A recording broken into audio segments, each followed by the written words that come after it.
Halo guys, selamat datang di lesson terakhir untuk course tentang masa kebudayaan Islam di Indonesia ini. Setelah kemarin sebelum-sebelumnya aku jelasin tentang beberapa kerajaan bercorak Islam yang ada di Nusantara, kali ini aku mau jelasin lagi satu kerajaan bercorak Islam di Nusantara, yang mana Kerajaan Pajang. Jadi Kerajaan Pajang itu adalah kerajaan yang berpusat di Jawa Tengah sebagai kelanjutan dari Kerajaan Demak. Jadi berdirinya Kerajaan Pajang ini nggak lepas dari runtuhnya Kerajaan Demak di tahun 1568. Karena mulanya Arya Penangsang yang menguasai Demak itu berhasil dikalahkan oleh Jaka Tingkir. Nah, akhirnya oleh Jaka Tingkir, pusat Kerajaan Demak pun dipindahkan ke Pajang. Letaknya itu sebelah barat kota Solo yang sekarang. Dan sejak saat itu berakhirlah Kerajaan Demak dan berdirilah Kerajaan Pajang ini. Oke.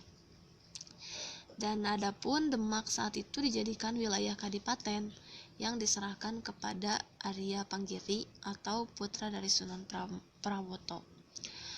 Dan abad ke-14, kerajaan ini pernah disebut dalam kitab Negara Kertagama karena pernah dikunjungi oleh Hayam Wuruk. Dan di akhir abad ke-17, para penulis kronika di Kartasura menulis tentang asal-usul kerajaan Kerajaan Pajang ini. Oke. Jadi ini dia pemimpin-pemimpin di Kerajaan Pajang. Yang pertama ada Jaka Tingkir. Di waktu pemerintahan Jaka Tingkir atau nama lainnya Sultan Hadiwijaya, Ki Ageng Pamanahan ini diangkat jadi bupati di Mataram sebagai balas jasa atas bantuannya mengalahkan Arya Penangsang. Jadi kalau kita lihat di lesson sebelumnya tentang Kerajaan Mataram Islam, kita disinggung-singgung nama Ki Ageng Pamanahan yang dikasih satu kadipaten sama Jaka Tingkir. Jadi Jaka Tingkir ini orang yang ngasih kadipaten Mataram kepada Ki Ageng Pamanahan. Oke, jadi udah cukup jelas ya.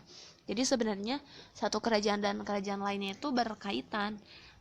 Kerajaan Demak, Kerajaan Mataram Islam, Kerajaan Pajang ini berkaitan tiga-tiganya. Nah, jadi Ki Ageng Pamanahan ini kan mengalahkan Arya Penangsang. Arya Penangsang ini dari Kerajaan Demak. Jadi begitulah berputar siklusnya. Oke, dan kemudian ada Raja Arya Panggiri. Jadi setelah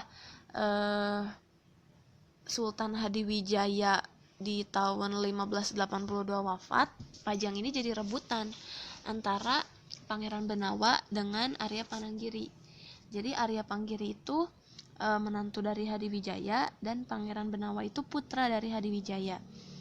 Arya Panggiri itu merasa nggak puas soalnya kalau ngejabat cuma sebagai adipati di Demak.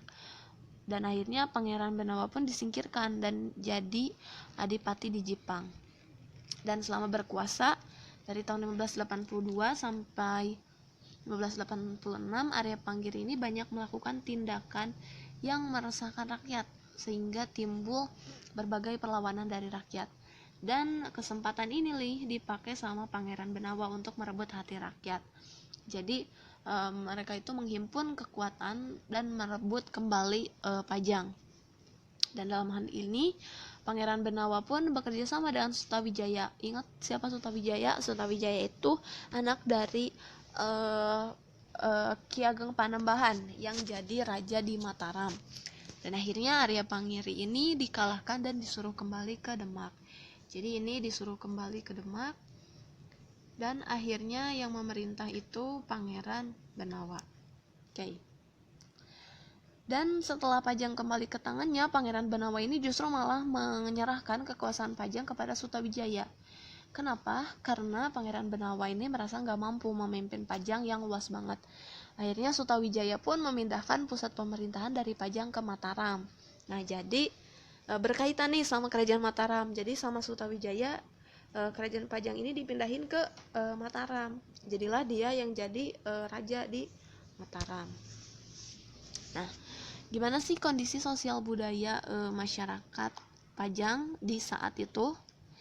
Jadi Pajang saat itu mendapat pengaruh Islamisasi ya yang cukup kental dari dari masyarakatnya. Jadi masyarakatnya itu benar-benar mengamalkan ajaran Islam sebenar-benarnya. Jadi benar-benar tunduk, benar-benar patuh gitu sama ajaran syariat Islam. Sorry, untuk kondisi ekonominya sendiri, kerajaan Pajang ini lebih ke sektor agraris. Jadi penghasilan utamanya itu di aspek pertanian.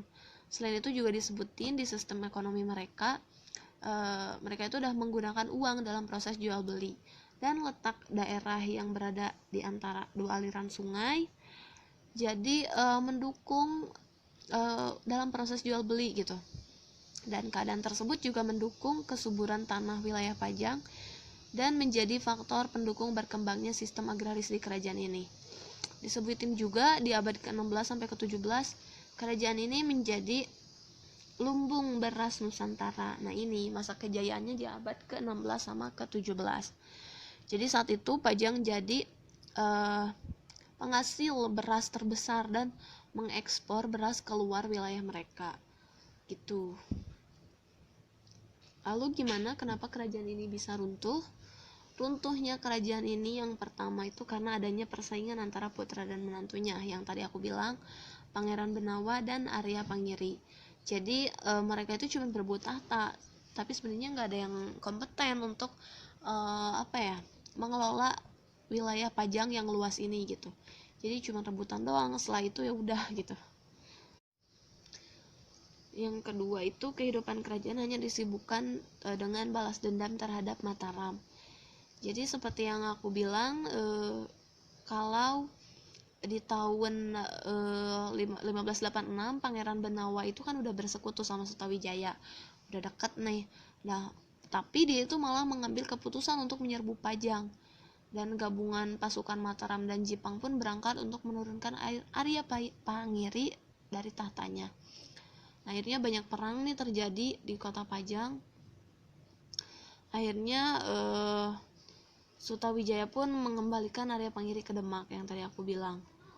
Kemudian karena berhubungan juga karena banyak banget perang dan balas dendam, akhirnya keadaan rakyat pun terabaikan. Jadi gak ada yang kompeten untuk mengatur rakyat gitu, cuman pada perang doang gitu. Dan ini dia ada beberapa peninggalan dari kerajaan Pajang yang terkenal. Yang pertama itu ada Masjid Lawean. Yang kedua ini masjid yang cukup terkenal ya sekarang. Terus ada juga Bandar Kabanara dan Pasar Lawean. Ini sama satu daerah dengan yang ada di Masjid Lawean. Oke. Itu dia material tentang kerajaan Pajang sekaligus menutup course tentang masa kebudayaan Islam di Indonesia. Next, di course berikutnya aku bakalan jelasin materi-materi SBMPTN yang lainnya yang pastinya penting banget untuk kalian tahu. So, jangan lupa untuk subscribe dan share juga video aku, dan like juga, kasih tahu teman-teman kalian yang membutuhkan informasi ini gitu. Oke, semoga materi-materi yang aku sampaikan di course kali ini bisa dimengerti, bisa dipahami, dan bisa berguna juga buat SBMPTN kalian ya, oke? See you on another courses and bye.